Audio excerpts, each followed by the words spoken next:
Are you overwhelmed by data but struggling to extract meaningful insights? Imagine transforming your raw data into powerful strategies to propel your business forward. Introduce to you the data analytics tool essential for kickstarting your data-driven business. Say goodbye to making decisions based on your gut feeling. It's time to let your data drive your success. To start with, it's very important that you understand what software you already are paying or your business is using, so you can make the best decision on the tools that you can implement into your workflow.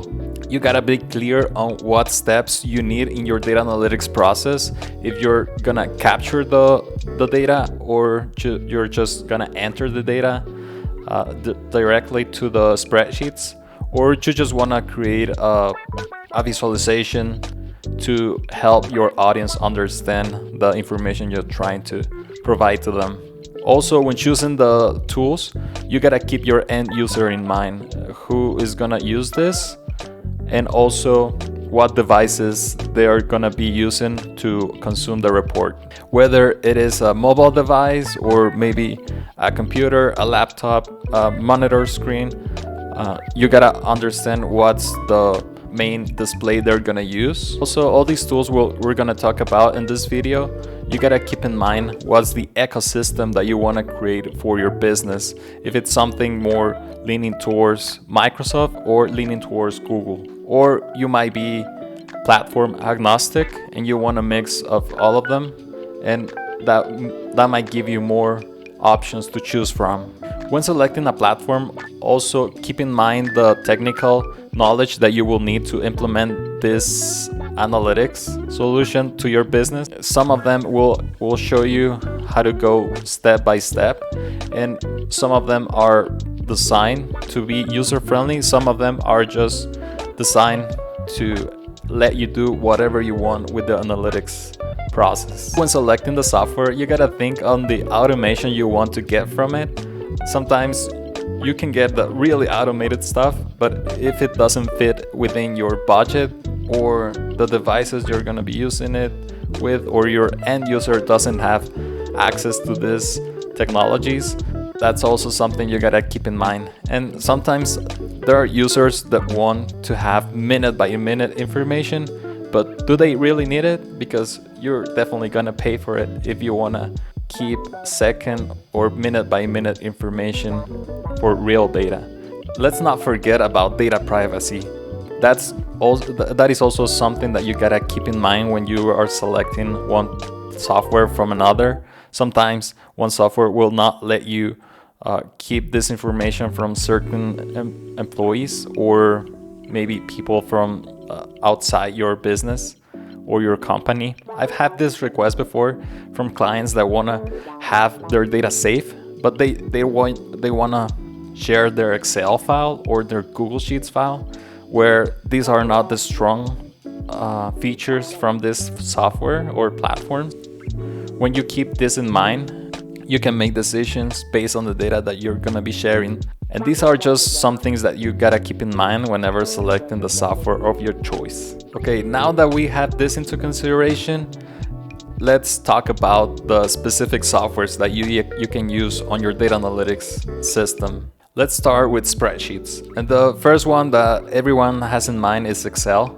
And this one is widely used around the globe in any company. I've been to many companies or working with many clients, and all of them use Excel in some way of form. It has a really easy to use user interaction, and also most users are familiar with the layout of Excel. You can go from different tabs and how you can navigate into the cells for different spreadsheets. And sometimes we send these Excel files as an attachment, but sometimes you want something more in the cloud and you want to have just one version of one file and not keep this version 1, version 2, version 3, and endless amounts of versions. Excel now has a free web version that you can use if you have a Microsoft account with them. And this is something that Microsoft came up with since Google Sheets. That's one of their best features. But if you ask me, I prefer to use the offline version because it's way more powerful. recently they added Python to it, so you can use different algorithms that you couldn't do before. I mentioned this one before, but Google Sheets is also a spreadsheet software, and it is also widely available. If you have a Google account or Google email address, you can use that to access Google Sheet. This one also has this traditional spreadsheet interface that Excel has. In Google Sheets is specifically on the cloud. All these functions that you can apply to it, they are on the cloud and you can access them using any browser on a computer. Since Google Sheets it's a software that mainly works in a cloud, then their web features are much better than the ones that Excel has. Since it's also in a browser, it might seem limited if you come from Excel, but actually Google Sheets it's almost as powerful as Excel. So I'll say I can do 90% of the things that I do on Excel, but they are easily shareable online with other users that have Google accounts. And if spreadsheets won't cut it for you, then we can start thinking about databases. And you can use these database structures using just only spreadsheets and make all these things that databases are good for. But actually, if you need to have a more robust system that can keep track of different changes in your fields or in your data, or also you're thinking about lines of information and you want them to analyze them quick, then you will need definitely a database. I won't go too deep into them, but some considerations for software when you want to upgrade to a database. You can, if you like Microsoft software and you have this ecosystem, then you can go with Azure. Also, if you want to step down in features, you can use Microsoft lists, which are often included in your Microsoft business account. If you're more into Google software or ecosystem, then BigQuery is the way to go. It's one of the best options for Google data. They also have a really good user interface that it's easy to understand for someone that is beginning with using databases. And all these three options for databases are definitely not free. So you gotta, if you don't have a budget and you just want to run things offline on your local computer, or maybe you have a server in your business, then you can go with SQLite or also PostgreSQL. The thing here is that you will need a little bit more technical knowledge to set that up on your local computer. And these two can definitely be used to upgrade your analytics system down the line. And then if you're implementing some type of form in your analytics software, then you can use Microsoft Forms or Google Forms. I can tell you that one is better than the other because it just depends on the system, and it's gonna help you capture the data easier, and it's gonna help you to have some form of validation before the user entering any information into your system.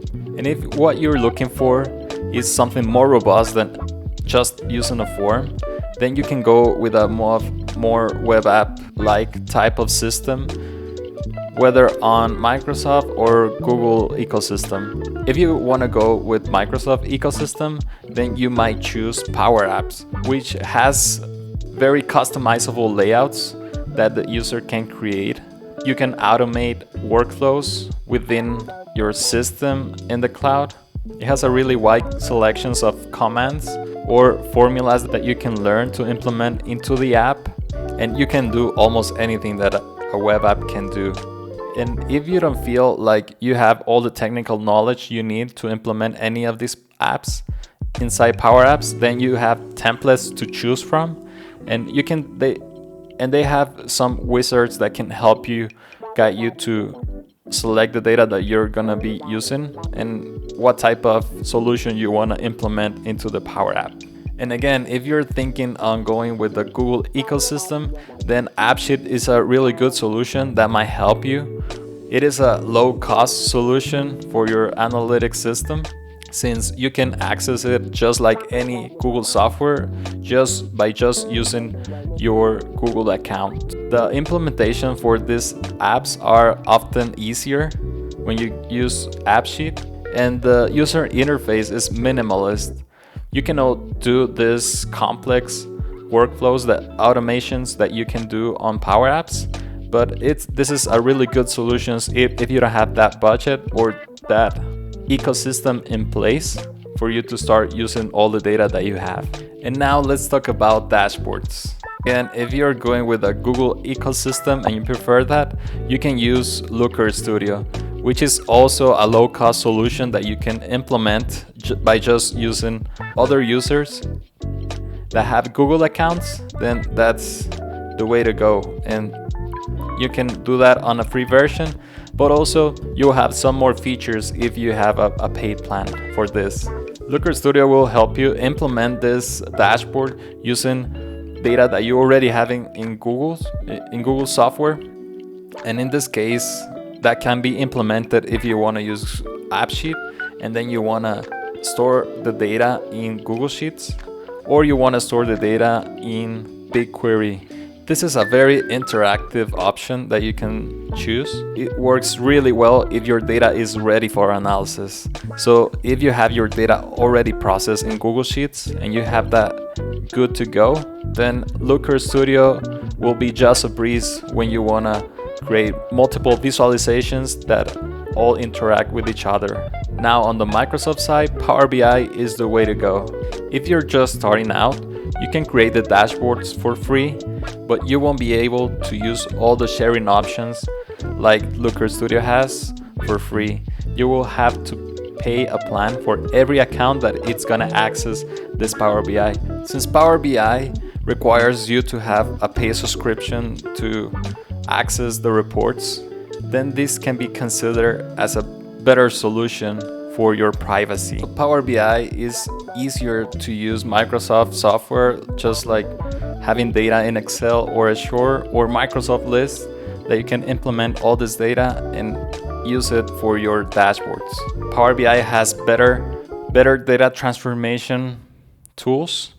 You can implement different algorithms by using Power BI, which you can do with Looker Studio because you will have to have your data ready. But if you don't wanna process the data before, then you can implement these data sources into Power BI, transform them there, and then use that same data that you just transformed into visualizations. This also has a better version management. So if the latest version of your report crashes for some reason or has a problem, then you can easily go back to it. And then if you're ecosystem agnostic, then you can choose to go with Tableau. You can create dashboards for free and you can share them for free.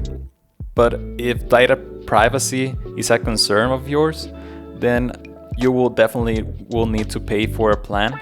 And it has different sets of plans. You can have them for the person that is gonna create the reports or dashboards. You can have a different plan for the people that are just gonna be viewers of the dashboard. Compared to the prior two softwares that I mentioned, this one needs a bigger investment, but the pros going with this will be a better integration of different data sources into your reports. The visualizations are more customizable and you can almost do anything you want with the reports or dashboards in Tableau. In this one, you will also need your data ready for analysis, and you can also use the visualizations you created for your dashboard to create a presentation if that's what you need and that's what your audience needs. These options are the most widely available and implemented options in the market. You will be able to kickstart your system quicker if you follow this guide. You can decide to go with software outside this list. Keep in mind that these often do not have enough documentation, and also they don't have big company names backing these products. If you found any of these tips helpful, please leave a like, subscribe, and leave a comment if you have any question or suggestion for a future video.